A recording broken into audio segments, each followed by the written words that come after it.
Think of your children pledging allegiance to the maple leaf. Mayonnaise on everything.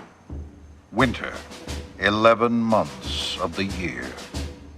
Anne Murray, all day, every day.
Welcome to the Dreams of Consciousness podcast. If you'd be so kind, would you mind introducing yourself? This is Ken from Sons of Otis. And how would you describe the music of Sons of Otis? How would I describe it? Hmm. I would just say it's heavy, slow, bluesy, psychedelic. People like to use the word stoner and doom. I don't know. It's to me, it's just a different kind of blues. How do you feel about those terms, stoner and doom? Well, they're like groceries. They people seem to, they need titles. So so be it. We're more of so-called that genre than we would be a rock band. So And was the genre something that you were interested in exploring or something that you grew up listening to? not fully, no. I'm fully like a blues guy. Hendrix, psychedelic Trower stuff, Albert King. And I just I started playing sort of heavy-ish music before I really knew there was heavy music, so to speak. And yeah, I just wanted to invent my own thing with like slow droning chords and sort of psychedelic blues, and sort of came up with this kind of idea. And that was like in 92. So, there wasn't many so-called heavy bands around at that time. And that's a fair point. When people think about doom metal and the bands that are associated with that genre, a lot of them actually came out, years after you had formed the band. Electric Wizard weren't around when you formed. Down wasn't around when you formed. There were a few bands here and there playing what was referred to as doom metal, Hmm. but there wasn't a doom metal or stoner rock scene per se.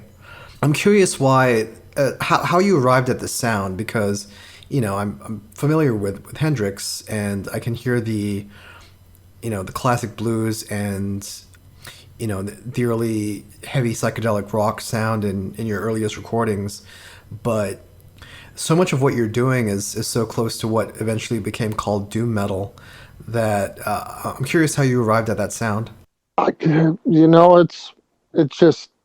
the way it happened. I wanted to get. Are you talking tonally wise or just as a band as a whole? Tonally, the pace, which Yeah. is extremely slow, slower than what a lot of bluesy hard rock bands would play, and just yeah, I mean clearly you had a vision of what you wanted to play, which was very similar to what would eventually become this genre.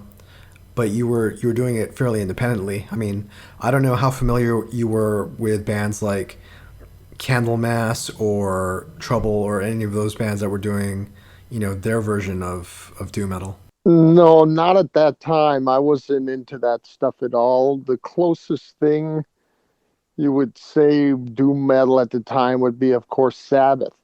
But what I was into, like with the Hendrix thing, and it's all about tone. So you could imagine, Hendrix is playing through multiple stacks with a heavy fuzz pedal, even though it's a Strat. But I mean, if that cat played, drop tune power chords, how heavy would it be? You know what I mean? With that kind of tone. So my thinking on the tone was, to take the best of thick, heavy blues like fuzz tone and play slow, heavy music with it. And it's just, and it, you down tune it and it creates like an atmosphere. And that's pretty much what I came up with. And it wasn't so much listening to other bands. It was just the drummer I had at the time, John, the original drummer who was on Paid to Suffer and Spacejumbofudge. He was into that kind of thing. So that's what we were experimenting with, just slow, heavy psychedelic jams. And then we were both into, at the time, a big influence of mine of the different genre of music was Fudge Tunnel, Hate Songs and Eve. That was something, you know. And John, the drummer, he was a real Helmet and Nirvana fanatic, and just tried to invent something, you know. I didn't want to play other people's stuff, and I still don't. I don't, you know, people learn to play their instrument by playing other people's music, and I never wanted to do that. Never. Even as a young kid, I go, what? I don't need to learn their stuff. I'm just going to make up my own stuff. And that's what I've tried to do, you know, more or less. So, other than exploring this tone and the sound that you described, what were your goals when you formed? Like, what did you hope to accomplish with Sons of Otis? The truth? Sure. John and I both said we were out to offend as many people as possible. Like, you got to remember, this is 1992. There's no heavy music. And in my town in Toronto, it's just soft. It's just indie rock, college rock type of, you know, stuff that, you know, Canadian bands nobody cares about. You know, there was no heavy music at all. So our whole thing is like, how many people will hate us? And that sort of turned against us. Can you elaborate on that? When you say that turned against you, what do you mean? Well, people liked it, you know. So we were surprised, but then, you know, then there was hype, and, you know, shit started happening. But that we were going in fully, you know, with just pure hate. You know, we were angry back then. It was fun. How quickly did it take you to find an audience? Well, it depends on what country you're referring to. Like our hometown audience, they're very trendy in Toronto. So, you know, whatever was cool one summer isn't next summer. So, you know, in 99, we had a lot of heat on us in town. We were just, you know, we were signed to Man's Ruin. Temple Ball was out. So, you know, the city was on us pretty hard. But I mean, you know, as soon as we left Toronto and toured the States or Europe, you know, they were there already, you know. So it was instantaneous elsewhere. It's just one of those hometown things here that, you know, it's that cliche that you need to go somewhere else and come back to be appreciated kind of shit. But, you know, whatever. And in the US and Europe, and I'm assuming the UK, Yeah. what was the reaction there? Well, back then, or in general? Well, in general, Yeah, back then. yeah. Well, back then, there was, you know, like I said, we had albums that had made some noise, so the crowds and the people were ultra enthusiastic about it. And we thought, you know, this is where we need to play. You know, this is especially, you know, Europe is, you know, they're into heavy music. They're true fanatics. You know, they're not into trends so much. If they dig you in 95, you know, they're going to dig you in 2005 and so on. So that was the place that we wanted to play and continue to enjoy, because they appreciate it so much more, I found. Yeah, it's worth noting for anybody listening that, you know, American metal labels and indie labels weren't especially interested in slow, heavy music.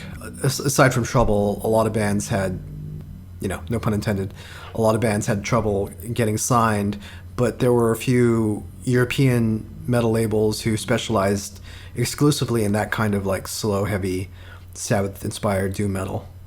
So your first album came out in '96, and I think by that point, Down had released an album, and there was a little bit of a movement with bands like Cathedral also releasing albums, and Lee Dorian from Cathedral had his Rise Above label.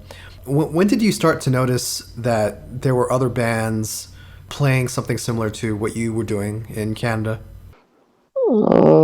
I'm not sure of the years really back then, but just as the you like this is even before really the internet.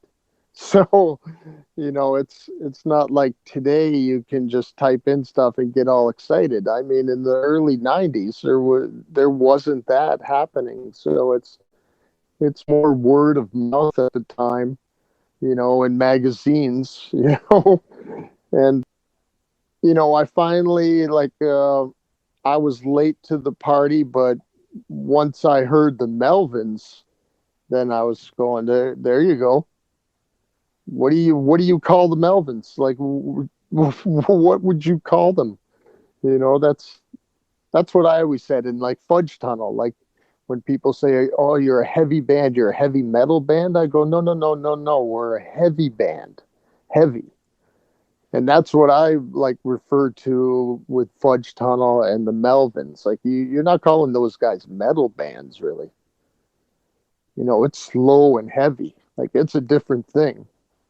What would you say separates your band from a quote unquote metal band? Well, we play. We're slow. There's no solos like that. I would only play solos if the song needed it, or the song was a solo. I just don't stick in solos for the hell of it. I've had record labels tell me to put solos on stuff. I go, no, that's not what it is. It's about this atmosphere, this movement. So, those are the main things. I'm not really screaming in, a lot of metal I hear there's a lot of screaming. And I try to use my voice more as a trippy instrument with the delay, and so you don't really know what I'm saying, but it sounds cool and you can make up your own words.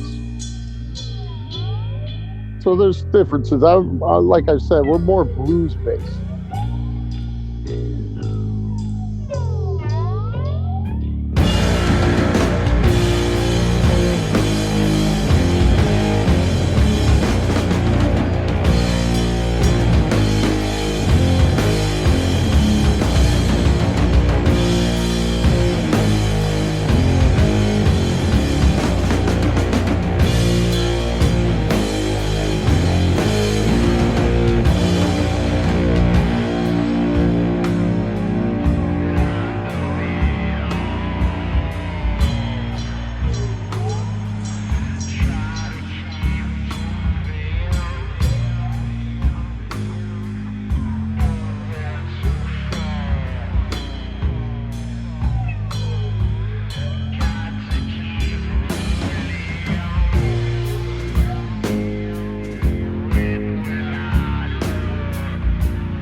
How did you get involved with Mandarin? How did they come to release your album? Well, that's an interesting story. A friend of mine who was in the scene more than I, because, I just playing music. I wasn't such a scenester on the thing. And a friend of mine sent Kozig that first record, Spacejumbofudge, and he went crazy about it and then phoned me. And we talked for a few hours, and he goes, I'll put out anything you guys ever want to put out. So we had a relationship. And at the time, I mean, Mandarin had a lot of slow, heavy bands like Sons of Otis, but they also had a lot of garage rock bands. They weren't specifically a heavy label, but their thing was kind of No. like a retro style of rock, heavier, more aggressive bands that had kind of a 60s, 70s feeling to them. True. Like the main thing that Frank wanted to do, he just wanted to make it different. He wanted genres that he liked. And plus, there was another girl there, Jamie, who was more into the garage punker type of stuff that was signing that. And his main thing was just, we're going to be different. We're going to have different sounds. And I think they did a hell of a job. As you got to tour and as your labels were released overseas, did you feel like you were part of a community of like-minded people who also wanted to play similarly slow, kind of fuzzed out music? Not in town, not here, no. But elsewhere, yes. But not in Toronto. There's nothing like that really happening here. There was maybe 2 or 3 bands in town back then that, played at not a similar sound, but heavy music. Who would you end up playing with when you toured? Well, our first European tour was with Electric Wizard. I can't remember what year that was. I'm not good at years. And then we did a full U.S. tour with Electric Wizard and Unearthly Trance. And then we toured Europe. We did a lot of shows with UFO Mammoth, toured with Bongzilla and Dope Throne recently. Those were the main ones, yeah. And so the early years when you were touring, especially after those first couple of albums, who was the audience? Who was the audience? That's a good question. Yeah, I mean, I'm just curious because I came to this style of music fairly late. I do remember, bands like Sleep, Cathedral, even though they're signed to metal labels like Earache, didn't necessarily appeal to a metal audience. Like, it was only, in my recollection, it was only a few years later when bands like Neurosis and Isis became really popular that, slow, heavy music kind of had a moment.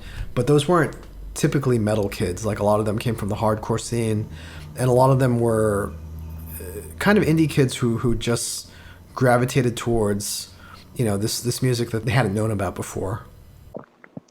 Yeah, I know what you mean.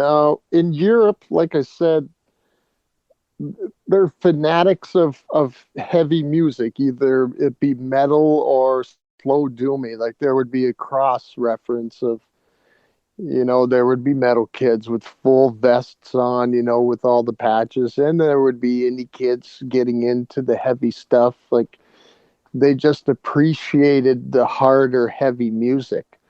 It's hard to remember back then because back then was really back then. It's 25 years ago or so. So it was. I don't. It's not different now. It just seems there's more of the same. There's just more people into more subcultures of music now than back then. So let's jump to the present day. You have a new album out called Isolation, which came out on October 16th on Totem Cat Records. Tell me a little bit about Isolation. Tell me about the writing process and how long you had been working on this. Well, we'll start with how long. Like I know people have been saying, "Oh, you haven't put out an album in 8 years." I think it's been since Seismic came out, and it didn't feel like 8 years to us, because we're living life, you know. And so some of those songs have been around for a little while. We've been playing them for a handful of years, and I just keep writing when it comes to me. I'm not a sit down and I'm writing. That's not how I do it. Or I play and I come up with things, and if I dig it, then I try to make something of it. But I'm not a sit down forced writer, so it takes time, and I want things to sound different. I don't want stuff to all sound the same. There's a lot of bands that put out records all the time, and a lot of those records all sound the same. And I don't. Some people say we sound the same, but I mean that's the way we do it. So I take my time, and that's about it. How would you compare Isolation to your previous albums? It's hard to compare. I thought Seismic, our last record, was our best record, and I thought it was the best interpretation of the band. But now that this one, Isolation, I find that this record, I believe, is the heaviest record that we've made. There's no jam songs on it. It's just pretty much straightforward, Otis styles. I do use a wah-wah on a song that I bought, but it's pretty grim. Yeah, it is an extremely heavy album. I mean, I would say compared to Seismic, Seismic had a lot of psychedelic and kind of atmospheric parts to it. Is that what you mean by jam parts? Well, it depends. Like I like to there's jam songs that I write that are just, jams or just the psychedelics in songs. I like to move things up and down. I like space, so you get a feel and there's an atmosphere there. You're not going at the same tempo all the time, that doesn't stop. That doesn't move me. So when you say jam, are there parts in your songs that are literally written in the studio? Not on this record, but yeah, on previous records, like a liquid jam or cosmic jam, or those are, yeah, jam songs. They have a format, and then when we play them, it'll be wherever it goes. But for the most part, are you writing the music yourself? Yes. Okay. So Isolation was recorded at BWC Studios by Greg Dawson. Dawson also recorded Seismic. Tell me about working with Dawson and what he brings to your sound. Well, he's a friend of ours that has a studio that's into heavy music that we've known for a very long time. And, he's the kind of guy that, well, he knows our sound. He knows our gear. Like, he gets excited when he sees us, and, he lets us do what we do. So he just pretty much works the knobs and switches, and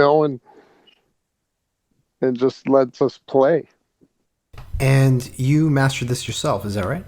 I did, yes. Yeah. Tell me about the mastering process. What does that entail? Well, it's computer stuff nowadays, so I just try to open it up. When we record, it's extremely heavy, so you have to almost cut stuff back because it's so large, going to tape, so to speak, even though we don't go to tape anymore, but just recording, so usually in the mastering process you want to liven it up, so you try to open it up on the inside and make it a little wider, louder, not so much, if you know what I mean. Let's talk about the sound of the album a little bit, because I think you mentioned several times that this is the heaviest album that you've done. To me, there's a kind of austerity to it. I know you mentioned that you were influenced by Fudge Tunnel. I mean, to me, Fudge Tunnel, they're a band without a lot of string bending. They're a band without a lot of, let's say, like groove or bluesy parts. Like, they're very much about the heaviest moments, and their sound tends to be unvarnished, if you know what I mean. Yeah. And that's something I hear in this album as well. Like, it really does feel like big slabs of fuzzy chords just kind of crashing down on the listener. Was there a particular inspiration or a reason why you decided to go in this direction? It's just always what I've done. I never really wanted to write songs like other people, like verse, chorus, verse, pre-chorus, like exactly, what's going to happen. And I don't really care about that. I'm more about creating a feeling or an atmosphere. So if I play a chord once and it sounds good, so it's going to sound good no matter how many times I play it. So you get into like a trance, and a hypnotic groove. At least I do. Like when I find something that I dig, I make a riff, and sometimes I can't stop playing it. I get stuck on it for hours, and it creates something. It starts to have a mind of its own. It's just the way I thought. There's more feeling and more emotion in music that way. So that's the way I do it. It's not fancy. It's more repetitive, creating an atmosphere. Yeah, there is a droning, repetitive element to this album. Is that something that you really wanted to get across to the listener, kind of that hypnotic, almost meditative quality? Well, that's the way it is. If you listen to our records, that's what I do. That's what we do. We try to take you on a little journey. And it creates atmosphere. It's hard to explain. You hear it and it's not like other music. It's not like other stuff.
your albums is called Songs for Worship.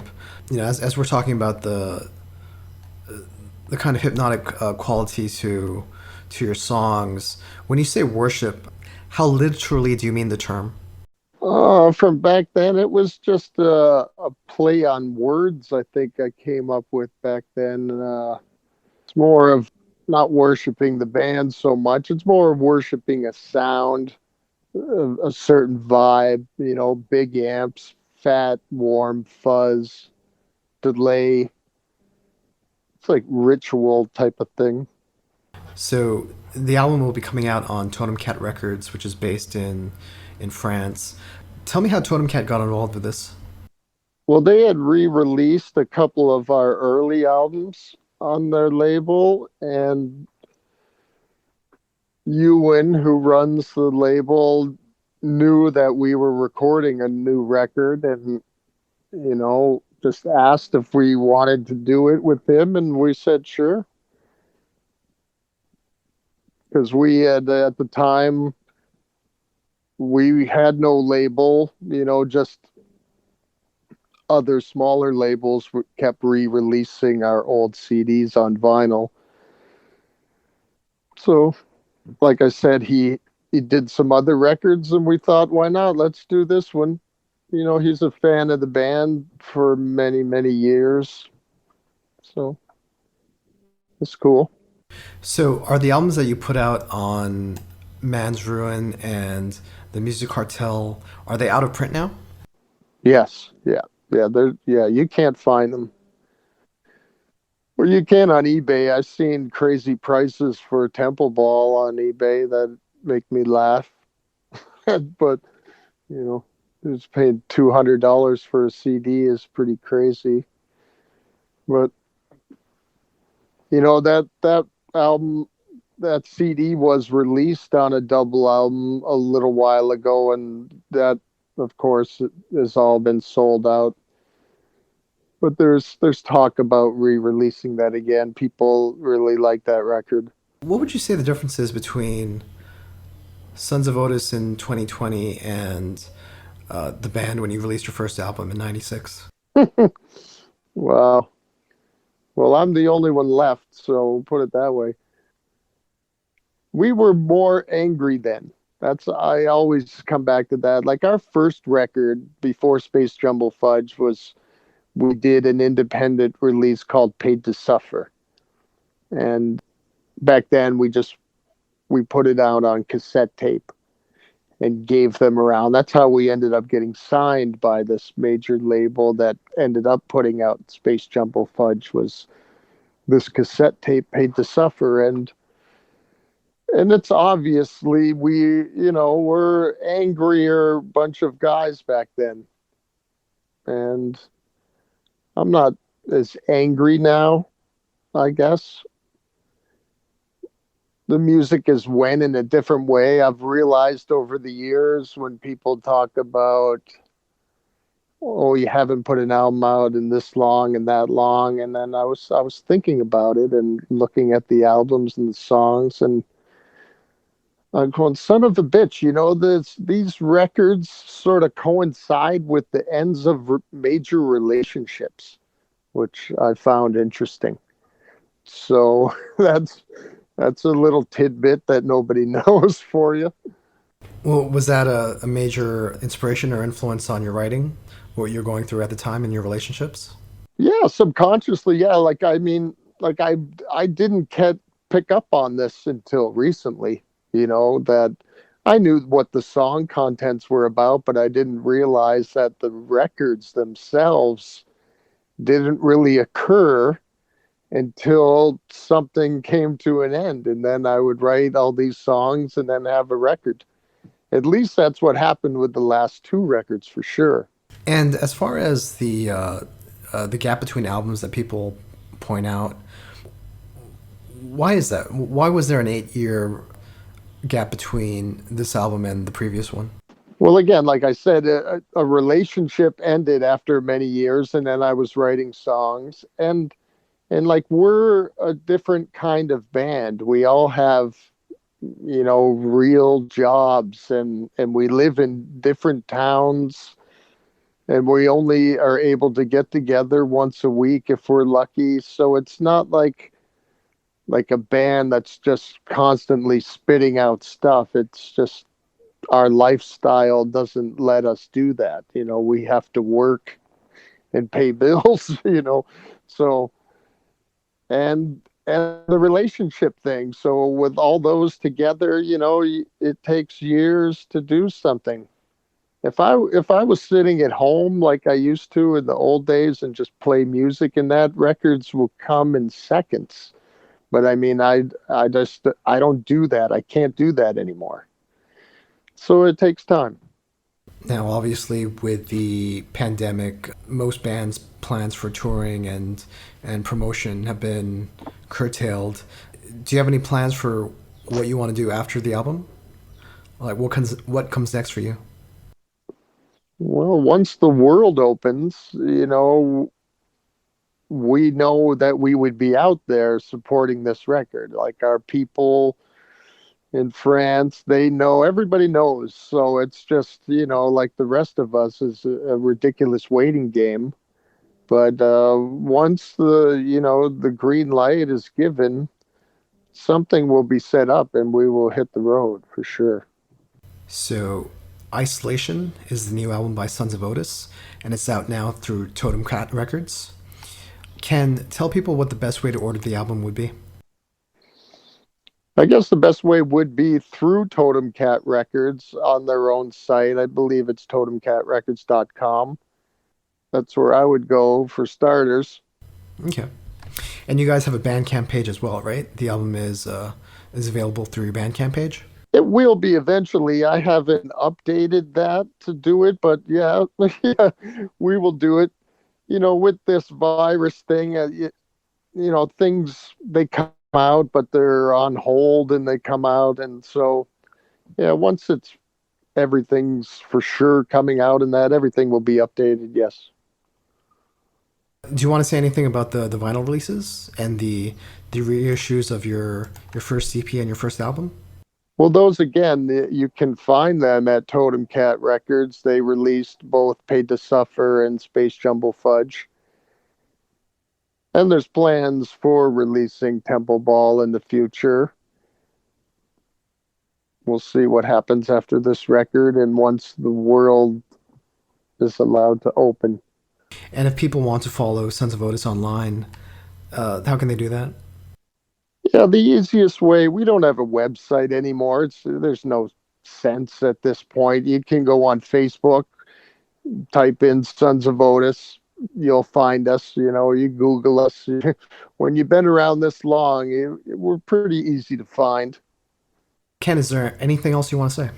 I would just like to say that we thank everyone over the years for their support, and not a lot of bands are around for as long as this band has been, and still getting support and new listeners and people picking up on it, and it's cool, and we appreciate it, and we thank everyone.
Congress is also asking intelligence agencies to investigate why the Canadians maintain a threatening lead in Zamboni technology.